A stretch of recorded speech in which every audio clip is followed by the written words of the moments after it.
왕실을 다루는 보도에서 가장 먼저 작동하는 것은 사실 그 자체가 아니라 이미지다. 수세기에 걸쳐 축적된 상징, 의례, 전통은 한 개인이나 한 사건을 넘어 하나의 신화적 구조를 형성한다. 때문에 왕실 관련 기사는 언제나 두 개의 층위에서 읽힌다. 표면적으로는 개인의 이야기처럼 보이지만 그 이면에는 제도와 역사, 국가 정체성까지 함께 흔들리는 구조가 숨어 있다. 독자들이 왕실 뉴스에 강하게 반응하는 이유도 바로 여기에 있다. 선정적인 헤드라인이 만들어질 때 그 출발점은 언제나 균열이다. 완벽하게 유지되어 온 것처럼 보이던 관계, 침묵 속에 봉인되어 있던 문서, 공개되지 않았던 감정이 갑작스럽게 노출된다는 설정은 독자의 시선을 단번에 붙잡는다. 왕실 보도에서 이 균열은 단순한 가십이 아니라 상징 체계의 붕괴 가능성을 암시하는 장치로 기능한다. 그래서 기자들은 사건보다 서사를 먼저 설계한다. 이러한 헤드라인은 대개 세 가지 요소를 결합한다. 첫째는 최고 권력자의 개인적 선택이다. 군주라는 존재는 제도적 위치에 있지만 동시에 인간이다. 개인적 결정이 공적 질서를 뒤흔들 수 있다는 점에서 그 선택은 언제나 과장된 의미를 부여받는다. 둘째는 가족 내부의 갈등이다. 왕실은 국가의 가족이자 가족의 국가라는 이중적 상징을 지닌다. 따라서 가족 간의 불화는 곧 제도의 불안정성으로 확대 해석된다. 셋째는 과거의 유산, 즉 선대 군주와 관련된 기억이나 기록이다. 이는 현재를 심판하는 도덕적 기준으로 소환된다. 특히 전임 군주, 오랜 시간 존경과 안정의 상징이었던 인물의 이름이 등장할 때 서사는 더욱 강력해진다. 선대 군주는 더 이상 발언하지 않기 때문에 남겨진 유산은 해석의 대상이 된다. 침묵은 언제나 상상의 여지를 낳고 상상은 기사로 확장된다. 기자는 이 침묵을 비밀이라는 단어로 번역하고 비밀은 곧 갈등의 불씨가 된다. 왕실 전문 기자로서 오랜 시간을 현장에서 지켜보며 느낀 점은 이러한 기사들이 반드시 사실 여부로만 소비되지는 않는다는 점이다. 독자들은 이미 알고 있다. 왕실 기사에는 연극적 요소가 섞여 있으며 모든 문장은 사실과 해석의 경계 위에 놓여 있다는 것을. 그럼에도 불구하고 사람들은 읽는다. 왜냐하면 이 이야기들이 개인의 삶을 넘어 권력과 책임, 전통과 변화라는 보편적 질문을 던지기 때문이다. 첫 번째 장에서 주목해야 할 것은 그래서 무엇이 일어났는가가 아니다. 대신 왜 이런 이야기가 만들어졌는가다. 격변의 시대 속에서 왕실은 더 이상 절대적 안정의 상징으로만 존재할 수 없다. 투명성과 설명 책임을 요구받는 현대 사회에서 침묵은 곧 의혹으로 변한다. 기자들은 이 지점을 놓치지 않는다. 작은 불일치를 확대하고 침묵을 해석으로 채워 넣는다. 이 과정에서 헤드라인은 하나의 문학적 장치가 된다. 강한 동사, 충격적인 이미지, 도덕적 판단을 유도하는 단어들이 치밀하게 배치된다. 이는 독자를 속이기 위함이라기보다 독자의 감정을 움직이기 위한 전략에 가깝다. 왕실 보도는 정보 전달이면서 동시에 감정의 연출이기 때문이다. 제1장은 이처럼 균열이 어떻게 서사의 출발점이 되는지를 보여준다. 아직 인물의 내면도 사건의 세부도 드러나지 않았다. 그러나 독자는 이미 질문을 품게 된다. 정말로 무언가가 숨겨져 있었을까? 왕실이라는 체계는 이 갈등을 견딜 수 있을까? 그리고 우리는 왜 이 이야기를 이렇게까지 알고 싶어 하는가? 이 질문들이 바로 다음 장으로 독자를 이끄는 힘이 된다. 균열은 시작에 불과하다. 진짜 이야기는 이제 막 문을 열었을 뿐이다.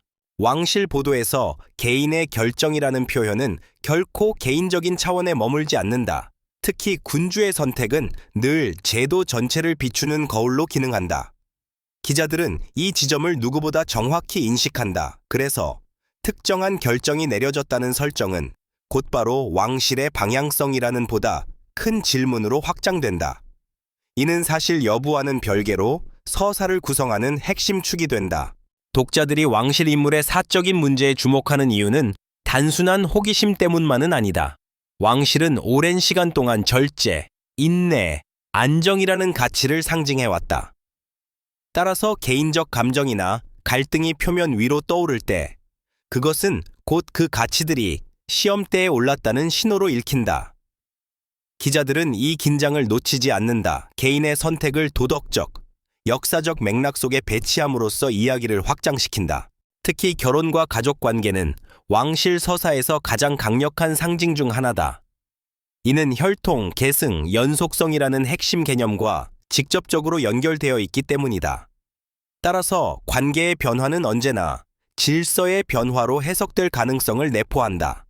이때 기자의 역할은 사실을 나열하는 데 그치지 않고 그 변화가 상징적으로 무엇을 의미하는지를 설명하는 데 있다. 오랜 취재 경험을 통해 알게 된 사실은 독자들이 가장 민감하게 반응하는 지점이 바로 이 상징의 해석이라는 점이다. 같은 사건이라도 어떤 맥락에서 설명하느냐에 따라 전혀 다른 의미를 획득한다. 왕실 전문 기사에서 문장 하나, 단어 하나가 신중하게 선택되는 이유가 여기에 있다. 결정, 선택, 전환점과 같은 표현들은 모두 서사를 전진시키는 장치다. 또 하나 중요한 요소는 시간이다. 왕실 기사에서 현재의 선택은 언제나 과거와 비교된다. 선대 군주의 행보, 과거의 위기 대응 방식, 전통적으로 유지되어 온 규범들이 자연스럽게 소환된다. 이는 현재의 결정을 평가하기 위한 기준점으로 작동한다. 독자는 이 비교를 통해 지금의 상황이 전례 없는 것인지 아니면 역사의 반복인지를 판단하게 된다. 이 과정에서 기자는 중립적인 관찰자인 동시에 해설자 역할을 수행한다. 직접적인 판단을 내리지 않더라도 과거 사례를 병치하는 것만으로도 독자의 인식은 특정 방향으로 유도된다. 이것이 바로 왕실 보도의 미묘한 힘이다. 노골적인 주장 없이도 충분히 강한 메시지를 전달할 수 있다. 제2장에서 중요한 것은 개인의 선택이 어떻게 공적 상징으로 변환되는가에 대한 이해다. 왕실 구성원에게는 사적인 결정조차 완전히 사적일 수 없다. 그 결정은 제도와 역사, 국민의 감정까지 함께 끌어안는다. 기자들은 이 불균형을 이야기의 중심에 놓는다. 인간으로서의 감정과 상징으로서의 책임이 충돌하는 지점, 바로 그곳에서 서사는 가장 강력해진다. 독자는 이 장을 통해 단순한 사건 보도를 넘어선 구조를 인식하게 된다. 왕실 뉴스는 누군가의 선택을 다루는 것처럼 보이지만 실상은 권력과 책임의 본질을 묻는 이야기다. 그리고 그 질문은 아직 끝나지 않았다. 다음 장에서는 이 선택이 불러온 파장, 즉 왕실 내부와 외부에서 감지되는 미묘한 변화들이 본격적으로 다루어지게 된다. 왕실 보도에서 가장 강력한 재료는 종종 발언이 아니라 침묵이다. 공식 입장이 나오지 않는 순간, 혹은 설명이 의도적으로 절제된 차에 유지될 때, 그 공백은 곧 해석의 무대로 바뀐다. 기자들은 이 침묵을 단순한 공백으로 두지 않는다. 오히려 그 안에서 의미를 추출하고 맥락을 더씹히며 독자가 스스로 질문하도록 유도한다. 말해지지 않는 것은 언제나 말해진 것보다 더 큰 파문을 낳는다. 왕실의 침묵은 역사적으로 하나의 전략이었다. 감정적 반응을 자제하고 시간을 통해 사안을 흡수하며 제도의 안정성을 우선시하는 방식이다. 그러나 현대의 미디어 환경은 이 전략을 이전처럼 관대하게 받아들이지 않는다. 즉각적인 설명과 투명성을 요구하는 시대에서 침묵은 더 이상 중립적인 태도가 아니라 해석의 대상이 된다. 기자들은 이 변화를 누구보다 민감하게 포착한다. 이 지점에서 왕실 전문 보도의 기술이 드러난다. 확인되지 않은 내용을 단정하지 않으면서도 침묵의 배경과 가능성을 분석하는 것이다. 과거 사례들이 소환되고 유사한 국면에서 어떤 선택이 있었는지가 조심스럽게 비교된다. 이는 사실 전달이 아니라 맥락 제공에 가깝다. 독자는 그 맥락 속에서 스스로 의미를 구성하게 된다. 침묵이 특히 강한 힘을 갖는 이유는 그것이 상상력을 자극하기 때문이다. 공식 문서, 비공개 회의, 공개되지 않은 대화와 같은 요소들은 모두 이야기의 여지를 남긴다. 기자는 이 여지를 과장하지 않되 무시하지도 않는다. 알려지지 않았다는 문장은 그 자체로 하나의 정보가 된다. 왕실 보도에서 이 문장은 종종 서사의 전환점으로 사용된다. 또한 침묵은 감정의 투사 공간이 되기도 한다. 독자들은 각자의 기대와 불안을 그 공백에 채워 넣는다. 어떤 이는 위기를 감지하고 어떤 이는 절제된 품위를 본다. 기자는 이 다양한 해석이 공존하도록 글을 구성한다. 단일한 결론을 제시하기보다 복수의 가능성을 열어두는 방식이다. 이는 왕실 보도의 신뢰를 유지하는 핵심 원칙이기도 하다. 제3장에서 주목해야 할 것은 침묵이 결코 비어있지 않다는 점이다. 그것은 계산된 선택일 수 있고 제도적 한계의 표현일 수도 있다. 혹은 단순히 시간이 필요하다는 신호일 수도 있다. 중요한 것은 이 침묵이 어떻게 독해되고 소비되는가다. 미디어는 침묵을 그대로 두지 않는다. 해석하고 비교하고 서사 속에 배치한다. 이 장을 통해 독자는 한 가지를 깨닫게 된다. 왕실 뉴스에서 가장 큰 소리는 때로 아무 말도 하지 않는 태도에서 나온다는 사실이다. 그리고 그 침묵이 만들어낸 파문은 다음 단계의 이야기를 예고한다. 내부의 긴장, 외부의 반응, 그리고 점차 구체화되는 변화의 조짐들. 다음 장에서는 이 파문이 어떻게 확산되는지, 왕실이라는 책의 바깥으로 어떤 메시지를 던지는지가 본격적으로 다루어질 것이다. 왕실 내부의 선택과 침묵이 만들어낸 파문은 결코 그 울타리 안에만 머무르지 않는다. 오히려 그 영향력은 왕실 바깥에서 더욱 빠르고 크게 증폭된다. 언론, 대중, 그리고 국제사회는 각자의 시선으로 동일한 상황을 해석하며 그 과정에서 하나의 이야기는 수많은 버전으로 분화된다. 이 지점에서 왕실 보도는 단순한 관찰을 넘어 사회적 현상을 기록하는 작업이 된다. 미디어 환경의 변화는 이러한 확산을 가속화한다. 과거에는 소수의 전통 매체가 왕실 서사의 방향을 주도했다면 이제는 다양한 플랫폼과 해설자들이 동시에 목소리를 낸다. 분석 기사, 칼럼, 방송 토론, 온라인 댓글까지 모두가 하나의 거대한 해석의 장을 형성한다. 기자는 이 흐름을 외면하지 않는다. 오히려 그것을 또 하나의 취재 대상, 즉 반응으로 다룬다. 이 과정에서 흥미로운 점은 사실보다 감정이 먼저 움직인다는 것이다. 사람들은 아직 확인되지 않은 좋은 정보보다 그 정보가 상징하는 의미에 반응한다.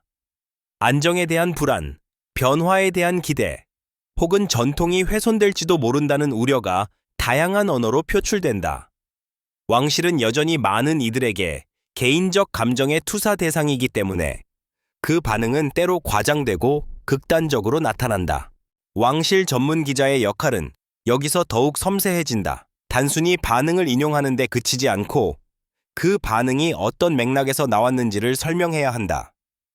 특정 국가의 언론이 어떤 표현을 선택했는지, 문화적 배경에 따라 해석이 어떻게 달라지는지, 정치적 상황이 보도 톤에 어떤 영향을 미쳤는지를 분석한다.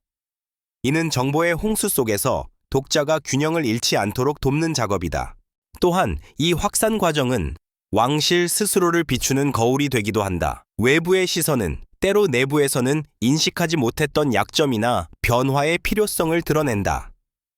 기자들은 이러한 점을 조심스럽게 짚어낸다. 비판과 관찰 사이의 경계를 유지하면서 왕실이라는 제도가 현대 사회와 어떤 긴장 관계에 놓여 있는지를 보여준다. 제4장은 그래서 반응의 장에 대한 이야기다. 하나의 선택과 침묵이 어떻게 다층적인 해석으로 변모하는지, 그리고 그 해석들이 다시 원래의 이야기로 되돌아와 새로운 압력을 형성하는지를 다룬다. 왕실 보도는 이 순환 구조 속에서 완성된다. 사건, 침묵, 해석, 반응, 그리고 다시 사건으로 이어지는 흐름이다. 이 장을 지나며 독자는 깨닫게 된다. 왕실에 관한 이야기는 더 이상 왕실만의 것이 아니라는 사실을. 그것은 사회가 스스로의 가치와 불안을 비추어 보는 하나의 스크린이다. 그리고 그 스크린에 비친 이미지가 어떻게 재구성되는지는 다음 장에서 다루어질 내부의 재정렬과 깊이 연결되어 있다. 외부에서 해석과 반응이 증폭되는 동안 왕실 내부에서는 또 다른 시간표가 작동한다. 이 시간은 느리고 조용하며 대부분의 경우 기록으로 남지 않는다. 그러나 왕실을 오래 취재해온 기자라면 안다. 진짜 변화는 언제나 이 보이지 않는 층위에서 시작된다는 것을 공식 발표보다 앞서 여론의 파도보다 깊은 곳에서 내부의 재정렬이 진행된다. 왕실은 개인들의 집합이지만 동시에 하나의 조직이다. 위기가 감지될 때 조직은 본능적으로 균형을 회복하려는 방향으로 움직인다. 역할이 재조정되고 발언의 주체가 정리되며 누가 전면에 나서고 누가 물러날지가 암묵적으로 결정된다. 이 모든 과정은 극적인 장면 없이 이루어진다. 오히려 일상의 연속처럼 보이기에 외부에서는 그 변화를 알아차리기 어렵다. 기자들은 이러한 미세한 신호를 놓치지 않기 위해 일정, 동선, 표현의 변화까지 면밀히 관찰한다. 이전과 달라진 의전의 순서, 공개석상에서의 미묘한 거리감, 사용되는 언어의 온도 차이 등은 모두 내부 재정렬의 단서가 된다. 왕실 보도에서 디테일이 중요한 이유가 여기에 있다. 큰 변화는 언제나 작은 차이로 먼저 나타난다. 이 단계에서 핵심은 통제가 아니라 조율이다. 왕실은 사태를 억누르기보다 장기적으로 흡수하려는 선택을 한다. 즉각적인 반박이나 강경한 대응은 오히려 불확실성을 키울 수 있기 때문이다. 대신 메시지를 단순화하고 불필요한 변수를 줄이며 중심 서사를 안정시키는 방향으로 움직인다. 이는 수십 년간 반복되어 온 위기 관리 방식의 연장선에 있다. 내부 재정렬은 감정의 문제이기도 하다. 인간으로서의 상처와 제도의 요구 사이에서 균형을 찾는 과정은 결코 쉽지 않다. 그러나 왕실 구성원들은 일찍부터 이 이중성을 학습해왔다. 개인의 감정은 존중받되 공개적으로 표현되는 방식은 엄격히 관리된다. 기자들은 이 절제된 태도 속에서 오히려 긴장을 감지한다. 말보다 행동, 행동보다 배치가 더 많은 것을 말해주기 때문이다. 제5장에서 주목해야 할 점은 이 모든 과정이 철저히 보이지 않게 이루어진다는 사실이다. 왕실은 드라마틱한 전환보다 점진적인 이동을 선호한다. 하루아침에 모든 것이 바뀌는 것처럼 보일 수 있지만 실제로는 오랜 시간 준비된 결과일 가능성이 크다. 이 점을 이해하지 못하면 왕실 보도는 언제나 표면적인 해석에 머물게 된다. 이 장을 통해 독자는 왕실이라는 구조가 얼마나 정교하게 움직이는지를 엿보게 된다. 외부의 소음 속에서도 내부의 질서는 유지되고 변화는 통제된 속도로 진행된다. 그러나 이 재정렬이 영원히 숨겨질 수는 없다. 다음 장에서는 이 내부의 선택들이 어떻게 점차 외부로 드러나며 새로운 국면을 형성하게 되는지가 다루어질 것이다. 보이지 않게 진행되던 내부의 재정렬은 어느 순간부터 외부에서도 감지되기 시작한다. 이는 폭로의 형태가 아니라 일련의 신호로 나타난다. 왕실 보도에서 이 신호들은 결코 우연으로 취급되지 않는다. 오히려 기자들은 그것을 변화가 수면 위로 올라오는 첫 징후로 읽는다. 일정의 조정, 메시지의 간결화, 대변인의 어조 변화, 공개 행사에서의 상징적 배치, all are signals. 이 단계의 핵심은 통제된 가시화다. 왕실은 내부에서 합의된 변화만을 선택적으로 드러낸다. 무엇을 말하고 무엇을 말하지 않을지, 누가 말하고 누가 침묵할지를 정하는 과정은 치밀하다. 기자들은 이 선택의 결과물을 통해 내부의 판단을 역추적한다.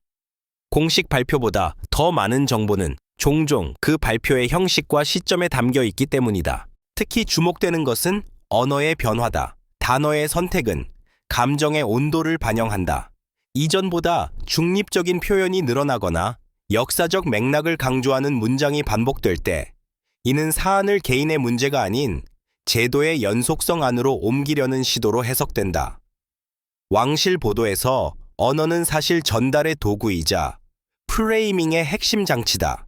또 하나의 신호는 등장과 부재다. 누가 전면에 서는지, 누가 물러나는지는 메시지 그 자체가 된다. 기자들은 공개 일정의 미세한 변화, 동행자의 구성, 좌석의 배치, 시선의 방향에서 의미를 읽어낸다. 이는 과도한 해석이 아니라 수십 년간 반복되어 온 의전의 문법을 이해하는 데서 비롯된 분석이다. 이 과정에서 외부의 해석은 다시 한번 증폭된다. 그러나 제4장에서 보았던 감정 중심의 반응과는 다르다. 이제 해석은 보다 구조적이고 분석적으로 변한다. 무엇이 바뀌고 있는가? 라는 질문이 어디까지 바뀔 수 있는가로 확장된다. 기자들은 이 질문에 즉답을 피한다. 대신 변화의 범위와 속도를 가늠할 수 있는 지표들을 제시한다. 제6장은 그래서 전환의 문턱에 관한 장이다. 내부의 선택이 외부의 인식과 만나는 지점, 통제가 여전히 유지되지만 더 이상 완전히 숨길 수는 없는 단계다. 왕실은 이 지점에서 균형을 시험받는다. 투명성을 요구하는 시대와 절제를 중시하는 전통 사이에서 어느 쪽으로 무게를 둘 것인가에 대한 선택이 서서히 드러난다. 독자는 이 장을 통해 변화가 반드시 선언으로 시작되지 않는다는 사실을 이해하게 된다. 오히려 변화는 신호의 축적을 통해 인식된다. 그리고 그 신호들이 충분히 쌓였을 때 이야기는 다음 단계로 넘어간다. 마지막 장에서는 이 모든 과정이 어떤 서사로 정리되는지, 그리고 왕실 보도가 결국 무엇을 남기게 되는지가 다루어질 것이다. 모든 왕실 보도는 결국 하나의 질문으로 수렴된다. 이 이야기가 지나간 뒤 무엇이 남는가? 사건 자체는 시간이 지나며 희미해질 수 있지만 그 사건을 둘러싼 해석과 서사는 오래 남아 왕실의 이미지와 시대 인식을 형성한다. 제7장은 바로 이 귀결에 관한 장이다. 결론을 단정하기보다 왕실 보도가 어떤 흔적을 남기는지를 성찰하는 단계다. 왕실 전문 기자의 시선에서 보면 가장 중요한 것은 진실의 단일한 형태가 아니라 진실이 어떻게 이야기로 정리되었는가다. 같은 상황이라도 어떤 서사로 기록되느냐에 따라 역사의 기억은 달라진다. 절제된 위기 관리의 사례로 남을 수도 있고 변화의 필요성을 드러낸 전환점으로 해석될 수도 있다. 이 선택은 기자만의 것이 아니라 독자와 사회가 함께 만들어낸 결과다. 왕실은 여전히 상징의 집합체다. 그 상징은 더 이상 무조건적인 존경만으로 유지되지 않는다. 질문받고 해석되고 때로는 의심받으면서도 그 자리를 지킨다. 현대의 왕실 보도는 이 과정을 숨기지 않는다. 오히려 그것을 기록함으로써 제도가 시대와 어떻게 조율되는지를 보여준다. 이는 왕실에 대한 공격이 아니라 지속 가능성을 위한 관찰이다. 이 서사의 끝에서 기자는 한 발 물러선다. 더 이상의 추측이나 확장은 독자의 몫으로 남겨진다. 왜냐하면 왕실 보도의 힘은 결론을 강요하지 않는 데 있기 때문이다. 여러 가능성을 열어두고 독자가 스스로 판단하도록 돕는 것. 이것이 오랜 시간 신뢰를 유지해온 로열 저널리즘의 핵심 태도다. 또한 제7장은 하나의 순환을 완성한다. 균열에서 시작해 선택과 침묵을 거쳐 반응과 재정렬, 신호의 노출까지 이어진 서사는 다시 이미지로 돌아간다. 그러나 처음과 같은 이미지는 아니다. 조금 더 복합적이고 인간적이며 시대의 요구를 반영한 이미지다. 왕실은 이 과정을 통해 변하지 않는 것이 아니라 변하면서 유지되는 존재가 된다. 독자에게 남는 것은 단순한 정보가 아니다. 권력과 책임, 전통과 변화, 개인과 제도의 관계에 대한 질문이다. 왕실 이야기가 반복해서 소비되는 이유도 여기에 있다. 그것은 특정 인물의 삶을 넘어서 우리가 속한 사회가 무엇을 기대하고 두려워하는지를 비추는 거울이기 때문이다. 마지막으로 이 모든 서사를 관통하는 것은 거리다. 지나치게 가까우면 선동이 되고 너무 멀면 무관심이 된다. 왕실 전문 기자는 그 중간 지점을 지키려 노력한다.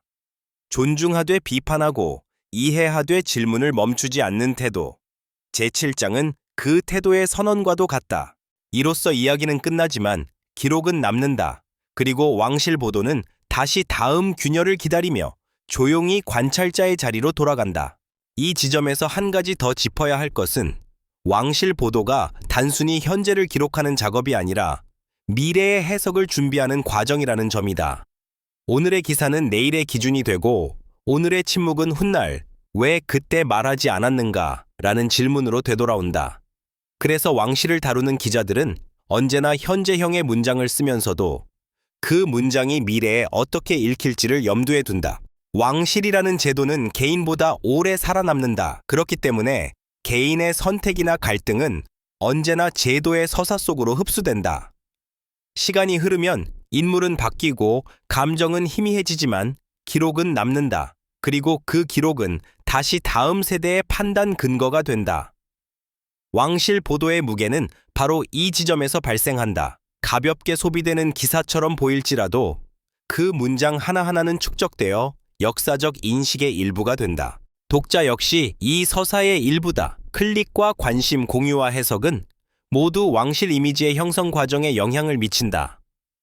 과거에는 왕실이 일방적으로 이미지를 제공했다면 이제는 독자와 미디어가 함께 이미지를 공동 생산한다. 기자는 이 변화된 권력 관계를 인식해야 한다. 왕실을 설명하는 동시에 왕실을 바라보는 사회를 설명해야 하기 때문이다. 이러한 맥락에서 보면 극적인 헤드라인은 단순한 과장이 아니다. 그것은 독자의 주의를 끌기 위한 장치이자 복잡한 구조를 압축한 하나의 문장이다. 문제는 그 문장을 어떻게 풀어내느냐에 있다. 책임 있는 왕실 보도는 자극에서 시작하되 분석으로 끝난다. 감정을 건드리되 판단을 강요하지 않는다. 오랜 취재 경험 속에서 분명해진 사실이 하나 있다. 왕실은 완벽하기 때문에 관심의 대상이 되는 것이 아니라 불완전함 속에서도 품위를 유지하려 애쓰기 때문에 주목받는다. 갈등이 사라지면 이야기도 사라진다. 그러나 갈등을 다루는 방식이 곧 그 제도의 수준을 드러낸다. 왕실 보도는 바로 그 방식을 기록하는 작업이다. 결국 이 모든 이야기는 한 방향을 가리킨다. 왕실은 더 이상 신화로만 존재하지 않으며 기자 역시 더 이상 전달자에 머물지 않는다. 분석자이자 해석자, 그리고 때로는 질문을 던지는 존재로서 서사의 균형을 잡는다. 이 균형이 무너질 때 왕실 보도는 신뢰를 잃는다. 그래서 글의 마지막에는 언제나 여백이 남는다. 단정하지 않은 문장, 열어둔 해석, 남겨진 침묵, 그 여백 속에서 독자는 스스로 판단하고 왕실은 다시 시간을 벌게 된다. 왕실 보도가 완전히 끝나는 순간은 없다. 다만 한 국면이 정리될 뿐이다.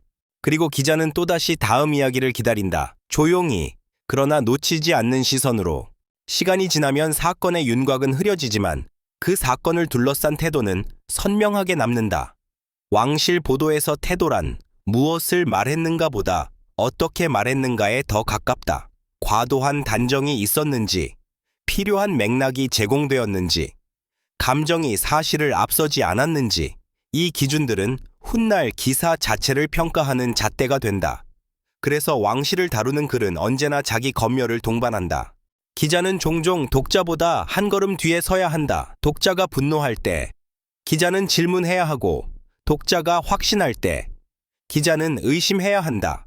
이것이 왕실 보도의 긴 호흡을 가능하게 하는 자세다. 단기적인 반응보다 장기적인 신뢰를 택하는 선택은 쉽지 않지만 이 분야에서는 그것이 유일한 생존 전략이기도 하다. 왕실을 둘러싼 이야기가 반복해서 소비되는 또 다른 이유는 그 구조가 인간 사회의 축소판이기 때문이다. 권력은 어떻게 유지되는가? 책임은 어디까지 요구되는가?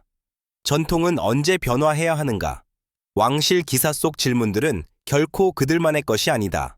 독자는 왕실을 읽으며 자신의 사회와 조직, 가족을 함께 떠올린다. 그래서 이 보도는 늘 현재 진행형이다. 이 지점에서 기자는 서사의 속도를 조절한다. 너무 빠르면 소모되고 너무 느리면 잊힌다. 왕실 보도는 이 미묘한 리듬 위에서 균형을 잡는다. 한 문장은 멈추게 하고 다음 문장은 생각하게 한다. 이것이 10년, 20년 이어지는 로열 저널리즘의 기술이다. 결국 남는 것은 확정된 진실이 아니라 정리된 질문들이다. 그 질문들은 다음 국면이 올 때 다시 소환되고 이전의 기사들은 새로운 맥락 속에서 재독해된다. 왕실 보도는 그렇게 스스로를 갱신한다. 과거의 기록이 현재의 참고 문헌이 되고 현재의 분석이 미래의 기준이 된다. 그래서 이 이야기는 완전히 끝나지 않는다. 다만 한 호흡이 마무리될 뿐이다. 침묵이 다시 찾아오고 일정은 정상화되며 표면은 안정을 되찾는다. 그러나 기자는 알고 있다. 균열은 사라진 것이 아니라 잠시 보이지 않을 뿐이라는 것을. 왕실을 다룬다는 것은 결국 시간을 다루는 일이다. 빠르게 흐르는 뉴스의 시간과 느리게 축적되는 역사의 시간을 동시에 견뎌야 한다. 그 사이에서 기자는 기록하고 해석하고 거리를 유지한다. 그 태도가 유지되는 한 왕실 보도는 단순한 이야기를 넘어 하나의 연대기가 된다. 그리고 그 연대기는 다음 질문이 등장하는 순간 다시 이어질 것이다.